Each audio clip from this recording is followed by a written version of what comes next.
안녕하세요, 할다자입니다. 오늘은 정말 오랜만에 돌아왔는데 상황 판단 문제를 좀 풀어보고자 합니다.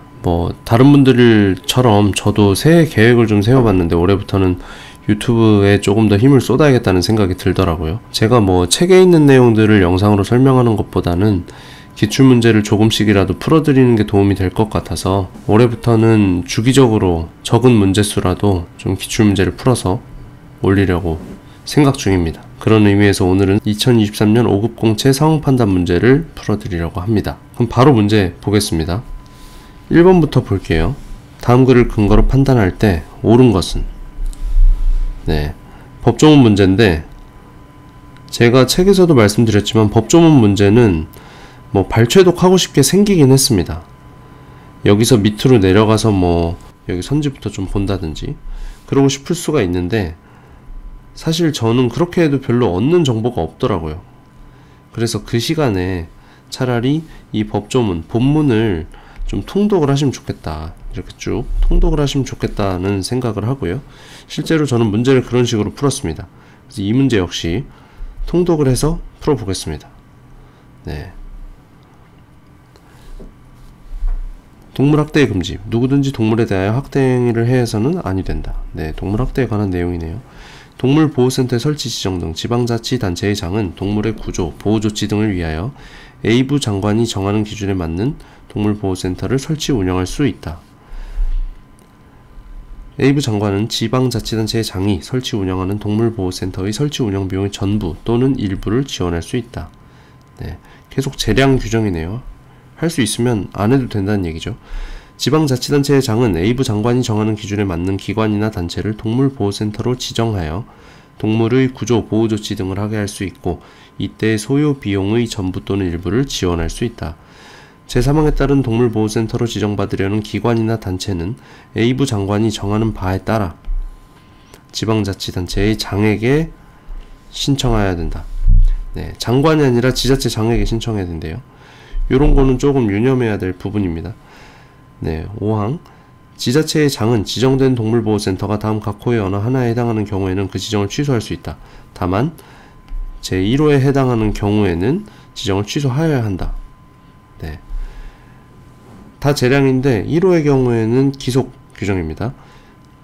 1호에 해당하는 경우 그래서 거짓이나 그 밖에 부정한 방법으로 지정받은 경우 무조건 취소해야 된다는 거고요. 이거 선지에서 나올 가능성이 높겠죠. 2호 제3항에 따른 지정 기준에 맞지 아니하게 된 경우 제3호 제-땡땡조의 규정을 위반한 경우 땡땡조 동물 학대 등의 금지를 말하는 거죠. 4호 보호 비용을 거짓으로 청구한 경우 요거 1호랑 4호가 조금 헷갈릴 수 있을 것 같아요. 거짓이라는 표현이 두 개나 나와서 6항 볼게요. 지자체의 장은 제5항에 따라 지정이 취소된 기관이나 단체를 지정이 취소된 날부터 1년 이내에는 다시 동물보호센터로 지정하여서는 아니 된다. 다만 제5항 제3호에 따라 지정이 취소된 기관이나 단체는 지정이 취소된 날부터 2년 이내에는 다시 동물보호센터로 지정하여서는 아니 된다. 이거 문제 무조건 나오겠는데 선지에 5항 제3호 5항 제3호는 이거죠.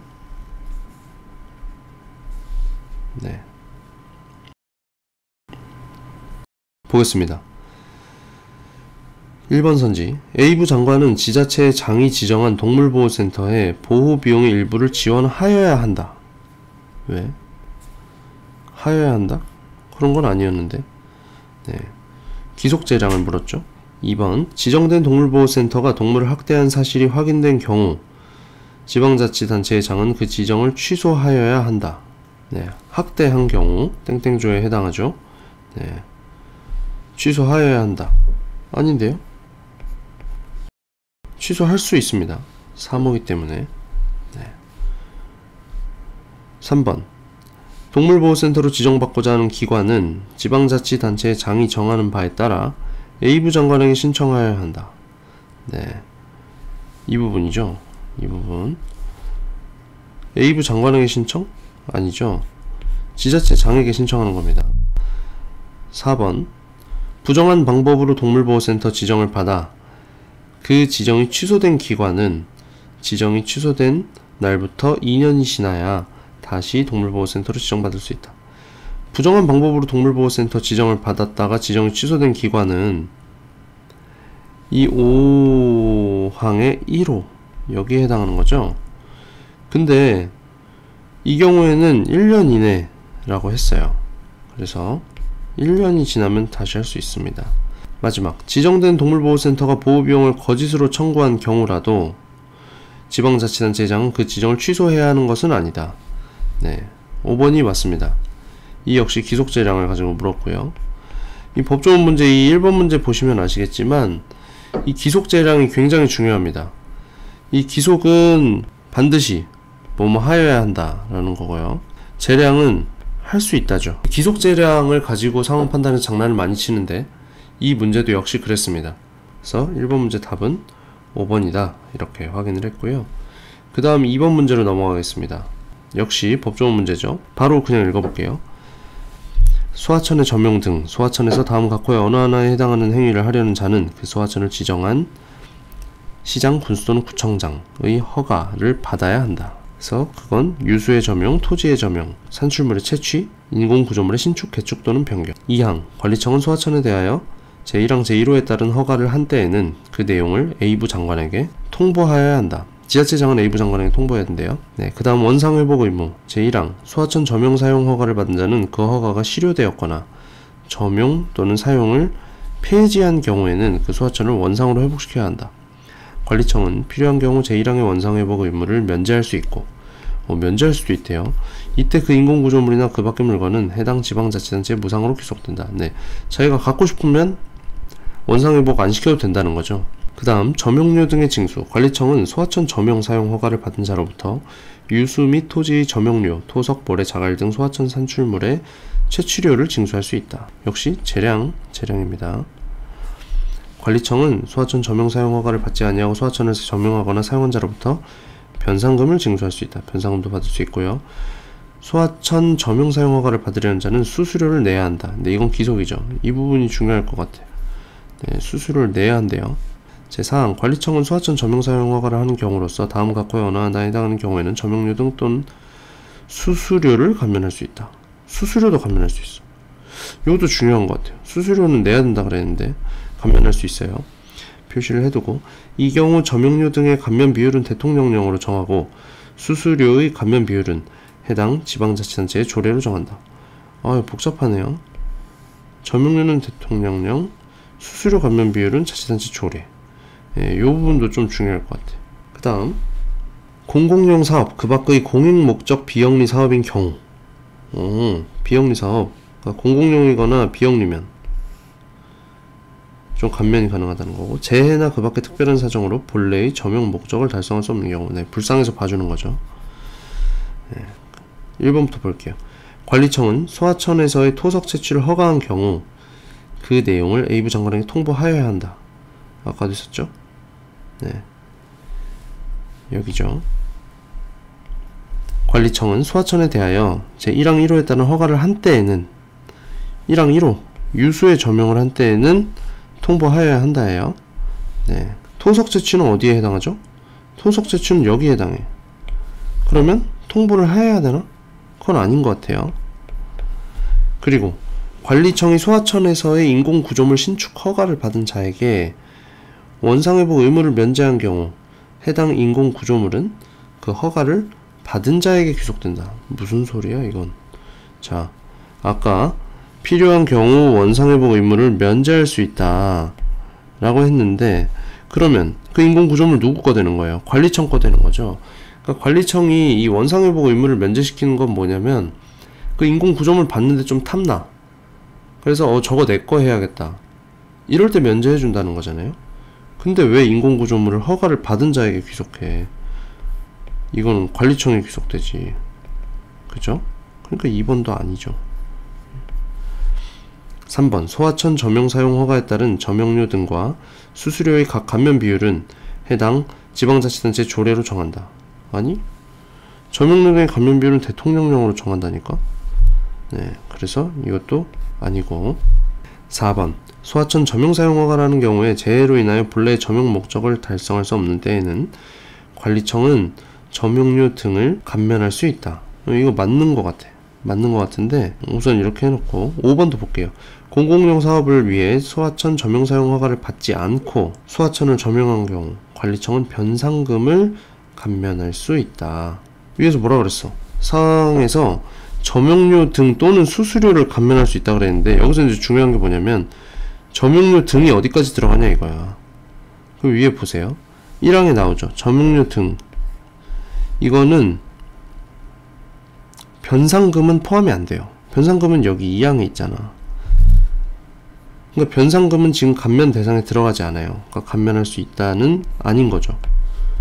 네, 이렇게 해서 2번 문제 답은 4번입니다. 바로 3번으로 넘어갈게요. 3번. 다음 글을 근거로 판단할 때 옳은 것은 정의조문. 이 법에서 사용한 용어의 뜻은 다음과 같다. 인공우주물체란 우주공간에 사용하는 것을 목적으로 설계 제작된 물체를 말한다. 네, 2호. 우주발사체란 자체 추진기관에 의하여 인공위성이나 우주선 등을 우주공간에 진입시키는 인공우주물체를 말한다. 네. 인공우주물체 안에 우주발사체가 포함이 되고 그걸 다시 여기서 정의를 해주는 구조네요. 그 다음 인공우주물체 국내 등록 제1항 인공우주물체 우주발사체는 제외한대요. 왜 제외해? 헷갈리게. 인공우주물체를 발사하려는 경우 다음 각 호의 구분에 따라 발사 예정일부터 180일 전까지 과기부 장관에게 예비 등록을 해야 한다. 1호 대한민국 국민이 국내외에서 발사하는 경우 2호 대한민국 국민이 아닌 자가 대한민국 영역 또는 대한민국 관할권이 미치는 지역 구조물에서 발사하려는 경우 3호 대한민국 국민이 아닌 자가 대한민국 정부 또는 국민이 소유하고 있는 우주발사체를 이용하여 국외에서 발사하려는 경우. 그러니까 이거 진짜 여기서 뭐 묻기 좋겠네요. 대한민국 국민이면 어디서 발사하든 상관없어. 무조건 예비 등록해야 돼. 그리고 외국인이면 우리나라 안에서 발사할 때 그게 2호죠. 그 3호는 외국인인데 우리 정부 또는 우리나라 사람이 소유한 발사체로 해외에서 발사할 때. 그러니까 해외에서 발사할 때 외국인이 해외에서 발사하는데도 이거 예비 등록해야 돼. 우리 걸로 하면. 그런 얘기고요. 2항 제1항에 따라 인공우주 물체를 예비 등록하려는 자는 다음 각 호의 사항이 포함된 발사 계획서를 첨부해야 한다. 발사 계획서를 내야 돼. 이런 거 안 받으면 공무원이 아니죠. 네, 1호 인공우주 물체의 사용 목적에 관한 사항, 사용 목적 내야 되고, 인공우주 물체 소유권자 또는 이용권자에 관한 사항. 3호 인공우주 물체의 기본적 궤도에 관한 사항. 4호 우주 사고 발생 시에 손해배상 책임 이행에 관한 사항. 그치, 사고 많이 나니까. 네, 3항 제1항에 따라 인공우주 물체를 예비 등록한 자는 그 인공우주 물체가 위성 궤도에 진입한 날부터 90일 이내에 과학기술정보통신부 장관에게 인공우주 물체를 등록하여야 한다. 다만 국제협약에 따라 발사국 정부와 합의하여 등록한 인공우주 물체에 대하여는 그러하지 아니하다. 네, 또 단서 조항이 나왔어요. 반드시 문제에서 활용을 하겠죠. 그러면 네, 이제 1번 선지부터 볼게요. 대한민국 국민이 우주발사체를 발사하려는 경우 과기부 장관에게 그 발사체를 예비 등록해야 한다. 우주발사체를 발사한다고? 여기서 인공우주물체, 우주발사체는 제외한다며. 이걸 발사하려면 과기부 장관에게 예비 등록하는데 우주발사체는 제외하니까 이거 아닌 것 같은데? 우주발사체 포함 안 됐잖아. 2번 볼게요. 대한민국 국민이 아닌 자가 대한민국 정부 소유의 우주발사체를 이용하여 국내에서 발사하는 경우 그 위성을 예비 등록할 필요가 없다. 자, 볼까요? 이건 여기서 여기에 해당하는 것 같은데 2호에 대한민국 국민이 아닌 자가 대한민국 영역 또는 관할권이 미치는 지역 구조물에서 발사하는 경우, 이때는 뭐 지 거든 아니든, 그러니까 우리 거가 아니어도 무조건 예비 등록을 해야 되는 거기 때문에 필요가 없는 게 아니라 무조건 필요하죠. 3번 우주선을 발사하려는 자는 그 사용 목적에 관한 사항이 포함된 발사 계획서를 첨부하여 발사 예정일부터 9개월 전까지 예비 등록하여야 한다. 사용 목적에 관한 사항이 포함된 발사 계획서 첨부해서 예정일부터 9개월 전까지? 예비 등록은 180일 전까지 하는 거고. 근데 9개월 어디서 나온 거야? 너무 헛소리라서 잠깐 판단이 느려졌는데 9개월이 아니라 6개월이잖아. 그러니까 아니고 4번 볼게요. 국제협약에 따라 발사국 정부와 합의하여 외국에 등록한 인공위성의 경우, 이거 나왔네. 여기 맨 마지막 단서조항. 위성 궤도에 진입한 날부터 90일이 경과했더라도 과기부 장관에게 위성을 등록하지 않아도 된다. 그렇지. 여기서 그렇게 말했잖아. 그러니까 4번은 맞네요. 그럼 5번 볼게요. 인공위성을 예비 등록한 자가 그 위성을 발사한 경우 발사한 날부터 90일 이내에 과기부 장관에게 인공위성을 등록해야 된다. 발사한 날부터? 발사한 날부터가 아니야. 궤도 진입일로부터. 이거 틀렸죠. 이거 답은 4번입니다. 다음 4번을 볼게요.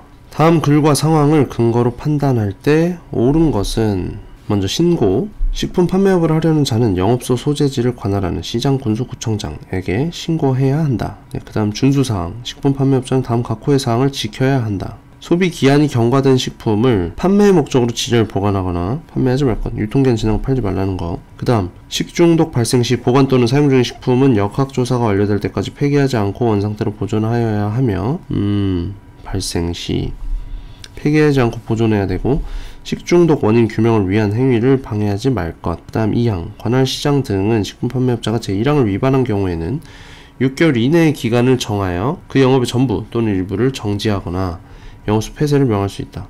네. 1항 위반하면 6개월 이내로 정지하거나 폐쇄 명할 수 있어. 네. 이 재량 규정이네요. 그 다음 3항 관할 시장 등은 다음 각 호 행위를 신고한 자에게 포상금 지급한다. 1항 1호에 위반된 행위 7만원, 그리고 2호 제2항에 따른 영업정지 또는 영업소 폐쇄 명령에 위반하여 영업을 계속하는 행위 20만원. 세네.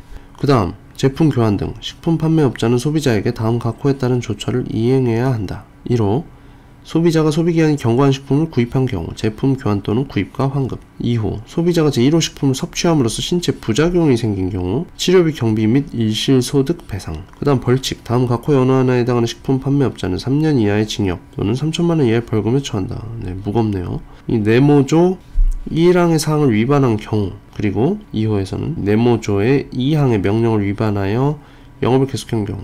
좀 가혹하긴 하다. 가혹하네. 유통기한 지난 거, 그러니까 소비기한 지난 거 진열했다가 이거 징역 또는 벌금에 처해? 세네요. 자, 이제 상황이 나왔네. 상황을 봅시다. 식품 판매업자 갑은 A도 B군의 영업소를 두고 있다. 을은 갑의 영업소에 진열되어 있는 C 식품을 구입하였는데 집에서 확인해보니 구매 당시 이미 소비기한이 지나 있었고 이 사실을 친구 병에게 알려주었다. 우선 갑은 A도 B군에 있고 을이 C를 산 거고. 자, 1번 A 도지사는 소비기한이 경과된 식품을 판매한 갑에 대해 1개월의 영업정지 명령을 내릴 수 있다. 위에 보니까 신고 조문에 시장군수구청장에게 신고하는 거죠. 그리고 관할시장 등.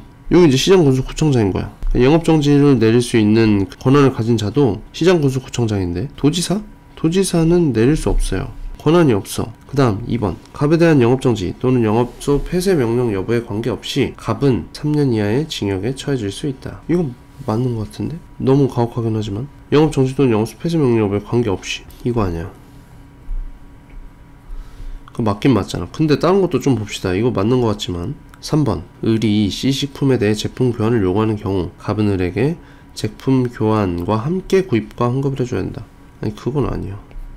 자, 여기서 또는이라고 했잖아. 위에서. 네, 또는이라 했기 때문에 이거는 틀린 거죠. 4번 병이 갑의 소비기한 경과 식품 판매 사실을 신고한 경우 을과 병은 각각 7만원의 포상금 지원받는다. 그러겠어?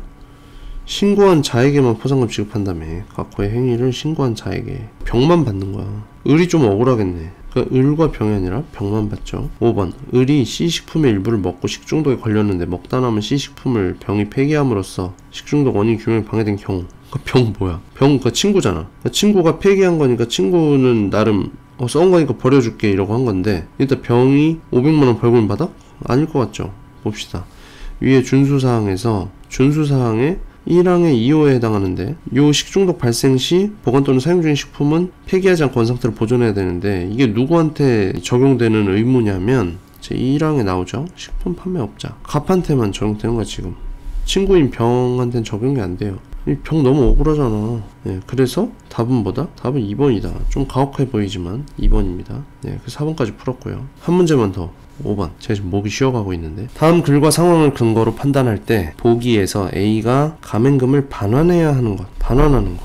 A가 가맹금 반환. 뭔 얘기길래? 자, 정보공개서의 제공 의무. 가맹본부는 가맹희망자에게 정보공개서를 제공하지 아니하였거나 제공한 날부터 14일이 지나지 아니한 경우에는 다음 각호의 행위를 하여서는 아니 된다. 제공하지 않았거나 제공한 날부터 14일이 지나지 아니한 경우. 1호 가맹희망자로부터 가맹금을 수령하는 행위. 2호 가맹희망자와 가맹계약을 체결하는 행위. 그러니까 정보공개서를 안 줬거나 주고서 확인할 만한 충분한 시간을 주지 않으면, 그게 이제 여기서 14일인데 그러면 가맹금 수령하거나 계약 체결하거나 둘 다 하지 마라, 그런 얘기고요. 그 다음 허위 과장된 정보 제공의 금지. 가맹본부는 가맹희망자나 가맹점 사업자에게 정보를 제공함에 있어서 다음 각호의 행위를 하여서는 아니 된다. 1호 사실과 다르게 정보를 제공하거나 사실을 부풀려 정보를 제공하는 행위.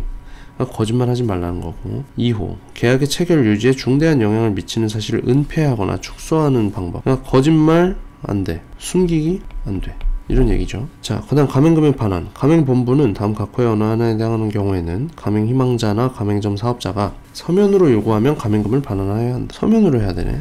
1호 가맹본부가 땡땡조가 뭐야?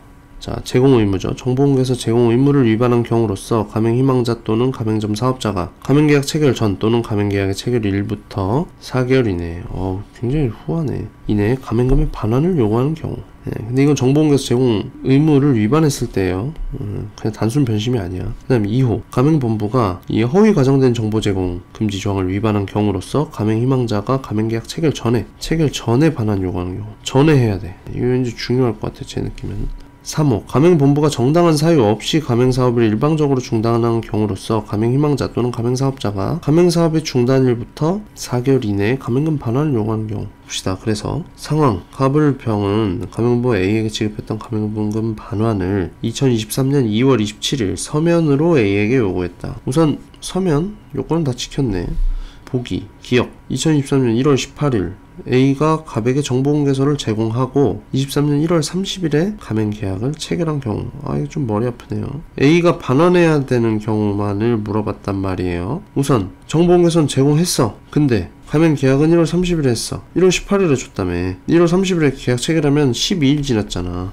그럼 이거 뭐 위반이에요? 정보공개서 제공 의무, 이거 위반이죠. 14일이 지나고 해야 되는데 14일이 지나지 않았는데 계약을 체결했어요. 그러면 어떻게 돼? 가맹금 반환 조항에서 여기에 해당이 됩니다. 4개월 이내. 지금 2023년 2월 27일에 요구를 했으면 뭐 한 달도 안 됐잖아요. 그러니까 이거 당연히 반환해줘야죠. 그 다음 니은 2022년 9월 27일 가맹계약을 체결한 을이 건강상의 이유로 2023년 1월 3일 가맹점 사업을 일방적으로 중단한 경우. 자, 이거 봅시다. 지금 가맹금 반환을 하려면은 여기에 해당이 돼야 돼요.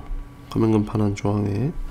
근데 이 가맹을 한 사람이 자기 건강상 이유로 일방적으로 중단했을 때는 주는 게 없잖아. 지금 여기 3호에서는 가맹본부가 일방적으로 중단한 경우에 돌려줘야 된다는 거예요. 그러니까 요거는 아니죠. 니은은 우리 중단해놓고 왜 반환까지 해달라 그래. 그 디귿 2023년 3월 7일 가맹계약을 체결할 예정인 가맹희망자 병에게 A가 2023년 2월 10일 제공하였던 정보공개서상 정보의 내용이 사실과 다른 경우. 사실과 다르다. 그럼 어디였죠? 네, 허위 과장된 정보 제공의 금지.